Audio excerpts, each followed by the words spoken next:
வரலாற்றிலேயே முதன்முறையாக சென்னை தீவுத்திடலில் 48வது சுற்றுலா பொருட்காட்சியில் மரண கிணறு மற்றும் விமானம் தாங்கிய கப்பல் அறிமுகப்படுத்தப்பட்டுள்ளது. விடுமுறை நாட்களில் காலை 10 மணி முதல் இரவு 10 மணி வரை, மற்ற நாட்களில் மாலை 3 மணி முதல் இரவு 10 மணி வரை. மிஸ் பண்ணாதீங்க, அப்புறம் வருத்தப்படுவீங்க. வரதட்சணை கொடுமை சமூக அவலங்கள்ல ஒழிக்க வேண்டிய முக்கியமான கொடுமையான விஷயம்.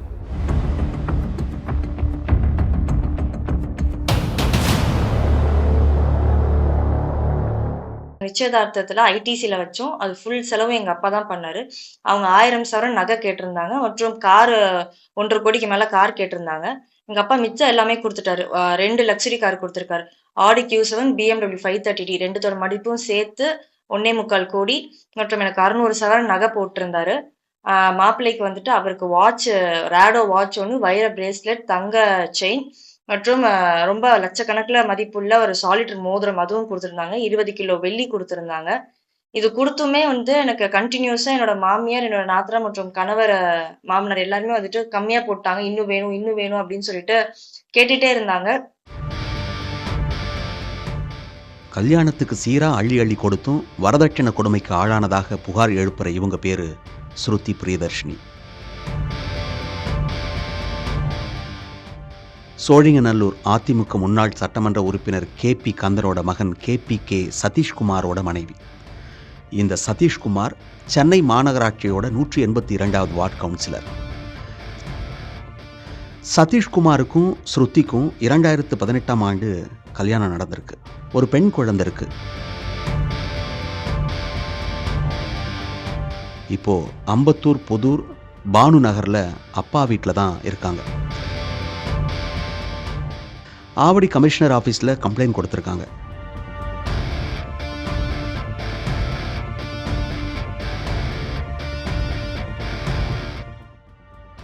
ஆயிரம் பவுன் நகைகள் கேட்டு தனக்கு வரதட்சணை கொடுமை நடந்ததாகவும் அடிச்சு உதைக்கப்பட்டதாகவும் புகாரில் குறிப்பிட்டிருக்காங்க ஸ்ருதி.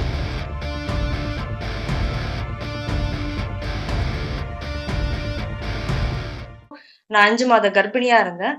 அப்ப எங்க அப்பா வந்துட்டு விலையுயர்ந்த தங்க நகை வந்துட்டு பரிசா கொடுக்கல அப்படின்னு சொல்லிட்டு எங்க வீட்டுக்கார் ரொம்ப டென்ஷன் ஆயிட்டார். டென்ஷன் ஆகி நாங்க அத்தனை பேர் முன்னாடியே கர்ப்பிணின்னு கூட பார்க்காம என்னை அடிச்சுட்டாரு. அடிச்சுட்டு எங்க அப்பாவே ரொம்ப தகாத வார்த்தையில திட்டி என்னை வீட்டை விட்டு அனுப்பிட்டாங்க. அதுக்கப்புறமா நான் குழந்தை பிறந்து 6 மாசம் கழிச்சு தான் திரும்பி அவங்க வீட்டுக்கு போனேன். பெண் குழந்தை 2019 ஜூலை பெண் குழந்தை பிறந்துச்சு. அப்புறம் தான் அவங்க வீட்டுக்கு போனா அந்த வரதட்சணை பிரச்சனை இன்னும் அதிகமாயிடுச்சு. பெண் குழந்தை பிறந்ததுனால ஆண் வாரிசு இல்ல, பெண் குழந்தை தான் பிறந்திருக்குன்னு சொல்லிட்டு இன்னும் நிறைய வேணும் வேணும் அப்படின்னு கேட்டாங்க. என்னை ரொம்ப துன்புறுத்த ஆரம்பிச்சாங்க. அதுக்கப்புறமா எங்க அப்பா நிறைய கொடுத்தாரு. என் குழந்தைக்கே 4 வைர நெக்லஸ், வேற வேற அக்வேஷன்ஸ், பர்த்டே, 6 மாசம் ஆச்சு, குழந்தை பிறந்த 6 மாசம், தீபாவளி, பொங்கல்னு சொல்லி 4 வைர நெக்லஸ் வாங்கிட்டாங்க. குழந்தைக்கும் வந்து ரொம்ப பெரிய 5 ஸ்டார் ஹோட்டல்ல வந்துட்டு பேர் வைக்கிற ஃபங்க்ஷன் வைக்கணும்னு சொல்லி எங்க அப்பாவை கட்டாயப்படுத்தி அந்த ஃபங்க்ஷனை பண்ண வச்சாங்க. அந்த செலவு ஃபுல்லா எங்க அப்பா தான் பண்ணாரு. அப்புறமா அவங்க அதுக்கு அடுத்தடுத்து அதிகமா கேட்டுக்கிட்டே இருந்தாங்க. கணவருடன் சேர்ந்து வாழ்ந்தப்ப நடந்த தேர்தலில் வாக்களிக்கிறதுக்கு கூட தனக்கு உரிமை மறுக்கப்பட்டதா சொல்றாங்க ஸ்ருதி. கணவர் KPK சதீஷ்குமார், மாமனார் KP கந்தன், மாமியார் சந்திரா, நாத்தனார் இந்துமதின்னு அவங்க ஃபேமிலி மேலேயே குற்றச்சாட்டுகளை முன் வச்சிருக்காங்க ஸ்ருதி. அடிச்சப்பெல்லாம் வந்து காயம் ரொம்ப ஆயிடுச்சுன்னா நான் ஒரு தடவை கூட ஹாஸ்பிட்டலுக்கு கூட்டிட்டு போனதில்ல. வீட்டிலேயே வச்சுதான் பாத்துக்கிட்டாங்க. அவங்க அக்கா வந்துட்டு மருத்துவர். அவங்க எங்க வீட்லயே தான் குடும்பத்தோட அதே வீட்டுல தான் இருந்தாங்க. அவங்க அக்கா மட்டும் ஃபர்ஸ்ட் எய்ட் மட்டும் பண்ணுவாங்க. ஒரு தடவை கூட ஹாஸ்பிட்டல் கூட்டிட்டு போனதில்ல. மெடிக்கல் ஹெல்ப் எதுவுமே பண்ணதே இல்லை. இந்த பிரச்சனை ரொம்ப அதிகமாகி நான் தற்கொலை முயற்சி பண்ணேன். என்னால மன அழுத்தம் தாங்க முடியாம தற்கொலை முயற்சி பண்ணேன். கையை கட் பண்ணிக்கிட்டேன். அப்ப அவ்வளவு ரத்தம், அந்த ரூம் ஃபுல்லா ரத்தம் வந்தப்ப கூட அவ்வளவு பிளட் லாஸ் ஆச்சு. என்னை வந்து ஹாஸ்பிட்டலுக்கு அவங்க கூட்டிட்டு போகவே இல்லை. அவ்வளோ டீப்பா இருந்தனால அதுக்கு தையல் சூச்சர்ஸ் தேவைப்பட்டுச்சு. அந்த சூச்சர்ஸும் அவங்க அக்கா எதுவுமே போடல. அவங்க ஹாஸ்பிட்டல் கூட்டிட்டு போகவே இல்லை. அவங்க அக்கா மேலோட ட்ரெஸ்ஸிங் மட்டும் போட்டு விட்டுட்டாங்க.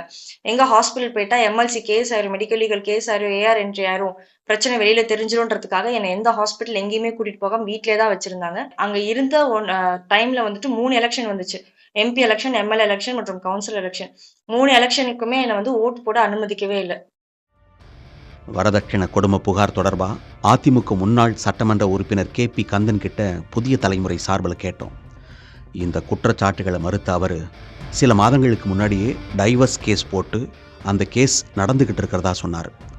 சதீஷ்குமார் மக்களவை தேர்தலை போட்டியிடுறதுக்காக விருப்ப மனு கொடுக்க இருக்கிறத தெரிஞ்சுக்கிட்டு அவப்பெயர் ஏற்படுத்துகிற நோக்கத்தில் காழ்ப்புணர்ச்சியோட இப்போ வரதட்சணை கொடுமைன்னு புகார் கொடுத்திருக்கிறதாவும் கேபி கந்தன் குற்றம் சாட்டினார். ஆனால் தன்னோட மாமனார் கேபி கந்தனோட மறுப்புக்கு மறுப்பு சொல்லியிருக்காங்க ஸ்ருதி பிரியதர்ஷினி. கோர்ட் கேஸ்லுமே வந்துட்டு அவர் தான் என் மேல டிவோர்ஸ் கேஸ் போட்டிருக்காரு. எனக்கு வாழ பிடிக்கலன்னா நான் அவர் மேல கேஸ் போட்டிருப்பேன். அவர் தான் ஏன் கூட வாழ முடியாது, இவ ஒரு ஈகோயிஸ்டிக்கான பர்சன் அப்படின்னு, ஈகோ ஜாஸ்தி, இவ கூட வாழ முடியாது அப்படின்னு சொல்லிட்டு க்ரூயல்டின்ற பேசிஸ்ல என் மேல டிவோர்ஸ் கேஸ் போட்டிருக்காரு.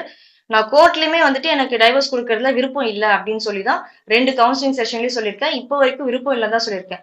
அவங்க பக்கத்துல இருந்து பல மிரட்டல்கள் வருது. சரி, எங்களுக்கு நீங்க சீக்கிரமா மியூச்சுவல் கொடுங்கன்னு மிரட்டல் வருது. அதனாலதான் வந்துட்டு இந்த டவுரி கேஸ் வந்துட்டு நாங்க ஆவடி கமிஷன் ஆபீஸ்ல கொடுத்திருக்கோம். மருமகளோட வரதட்சணை கொடுமை கம்ப்ளைண்ட், முன்னாள் சட்டமன்ற உறுப்பினரான மாமனாரோட மறுப்பு, அந்த மறுப்புக்கு மறுப்புன்னு போய்கிட்டே இருக்குது இந்த விவகாரம். இதுல உண்மை எதுங்கிறது தீவிர விசாரணைக்கு அப்புறம் தான் தெரியும். இந்திய வரலாற்றிலேயே முதன்முறையாக சென்னை தீவுத்திடலில் 48வது சுற்றுலா பொருட்காட்சியில் மரணக்கிணறு மற்றும் விமானம் தாங்கிய கப்பல் அறிமுகப்படுத்தப்பட்டுள்ளது. விடுமுறை நாட்களில் காலை 10 மணி முதல் இரவு 10 மணி வரை, மற்ற நாட்களில் மாலை 3 மணி முதல் இரவு 10 மணி வரை. மிஸ் பண்ணாதீங்க, அப்புறம் வருத்தப்படுவீங்க.